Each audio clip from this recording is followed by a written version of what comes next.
Shalom, selamat pagi saudara yang dikasihi Tuhan. Apakah ada sukacita hari ini? Pastinya senantiasa ada sukacita jika kita jalan bersama Tuhan. Tuhanlah sumber sukacita kita. Hidup adalah kesempatan untuk menikmati banyak berkat Tuhan. Salah satu berkat Tuhan yang kita bisa terima yaitu kita boleh merenungkan kebenarannya. Sebelum mendengar dan merenungkan firman Tuhan sebagai sumber berkat kita, mari kita siapkan hati kita dengan berdoa. Selamat pagi Bapa di surga, kami bersyukur buat kasih-Mu yang gak pernah habis di dalam kehidupan kami. Kami bersyukur buat hari yang baru, berkat Tuhan yang baru yang Tuhan siapkan melalui firman-Mu pagi hari ini. Berikan kami hikmat pengertian-Mu dan Roh Kudus memeteraikan kebenaran-Mu pagi hari ini. Hanya di dalam nama Yesus, haleluya, amin. Tema renungan kita pagi hari ini adalah jangan tunda melepaskan pengampunan. Diambil dari Markus 11 ayat 20-26. Beginilah firman Tuhan. Pagi-pagi ketika Yesus dan murid-muridnya lewat, mereka melihat pohon ara tadi sudah kering sampai ke akar-akarnya. Maka teringatlah Petrus akan apa yang telah terjadi. Lalu ia berkata kepada Yesus, "Rabi, lihatlah pohon ara yang kau kutuk itu sudah kering." Yesus menjawab mereka, "Percayalah kepada Allah. Aku berkata kepadamu, sesungguhnya barang siapa berkata kepada gunung ini, beranjaklah dan tercampak ke dalam laut, asal tidak bimbang hatinya, tetapi percaya bahwa apa yang dikatakannya itu akan terjadi, maka hal itu akan terjadi baginya. Karena itu aku berkata kepadamu, apa saja yang kamu minta dan doakan, percayalah bahwa kamu telah menerimanya, maka hal itu akan diberikan kepadamu. Dan jika kamu berdiri untuk berdoa, ampunilah dahulu sekiranya ada barang sesuatu dalam hatimu terhadap seseorang, supaya juga Bapamu yang di surga mengampuni kesalahan-kesalahanmu. Tetapi jika kamu tidak mengampuni, maka Bapamu yang di surga juga tidak akan mengampuni kesalahan-kesalahanmu." Saudara yang dikasihi Tuhan, pernahkah kita mengalami sakit hati karena disakiti? Entah disakiti oleh teman kerja, teman sekolah, teman sepelayanan, atau orang lain di sekeliling kita yang kita sangat kasihi. Mungkin suami atau istri. Bagaimana rasanya? Kalau tubuh jasmani yang sakit, kita bisa memeriksakan diri ke dokter, beli obat di apotek, atau menjalani rawat inap di rumah sakit. Tetapi kalau hati kita yang sakit, siapa yang bisa menyembuhkan?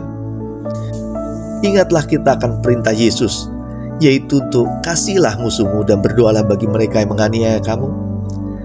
Apakah kita juga masih ingat jika ada orang yang bersalah kepada kita, Tuhan perintahkan untuk mengampuni 70 kali 7 kali. Nah, jika kita sudah ingat perintah-perintah Tuhan itu, apakah ada alasan untuk kita tidak mengampuni dan mengasihi orang-orang yang telah berbuat dosa terhadap kita, yang menyakiti hati kita? Saudara yang dikasihi Tuhan, banyak orang beranggapan bahwa mengasihi dan mengampuni kesalahan orang lain adalah sebuah pilihan. Kita bisa memilih untuk mengasihi dan mengampuni, atau sebaliknya, tidak mengasihi dan tidak mengampuni. Tidak sedikit pula orang menganggap hal ini sepele, sebuah pengampunan. Padahal pengampunan adalah perintah Tuhan yang gak boleh dilanggar. Dan ini bukan perkara sepele, ini perkara yang besar. Sebagai orang percaya, mengampuni kesalahan orang lain seharusnya menjadi hal yang mudah untuk dilakukan. Mengapa? Karena kita sudah menerima pengampunan dari Tuhan terlebih dahulu. Mengampuni berarti membebaskan, tidak lagi menuntut balas, menghapus, dan tidak mengingat-ingat lagi kesalahan orang lain terhadap diri kita. Berkat terbesar kita yaitu ketika kita mengampuni orang lain dan Tuhan mengampuni dosa kita. Namun jika kita tidak mau mengampuni, Tuhan pun tidak akan mengampuni dosa dan pelanggaran kita. Siapa yang rugi coba? Pasti kita yang akhirnya merasa rugi. Hidup kita tidak diberkati, bahkan hidup di dalam kutuk atas dosa kita sendiri. Mari kita mengambil keputusan untuk mengampuni orang-orang yang bersalah kepada kita. Karena saat kita melepaskan pengampunan, ada kuasa Tuhan yang bekerja juga dalam hidup kita untuk memampukan kita melupakan seluruh hal yang merugikan kehidupan kita.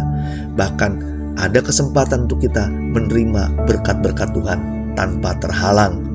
Mari kita berdoa. Bapa di surga, terima kasih kembali lagi untuk kebenaran-Mu yang pagi hari ini menguatkan kehidupan kami. Kami tidak mau menunda untuk mengampuni orang lain, karena ini perintah Tuhan. Ajar kami mau melepaskan pengampunan itu dengan hati yang tulus. Kami percaya saat kami melepaskan pengampunan, Engkau juga mengampuni kehidupan kami. Dan kami percaya hidup kami menjadi hidup yang diberkati Tuhan.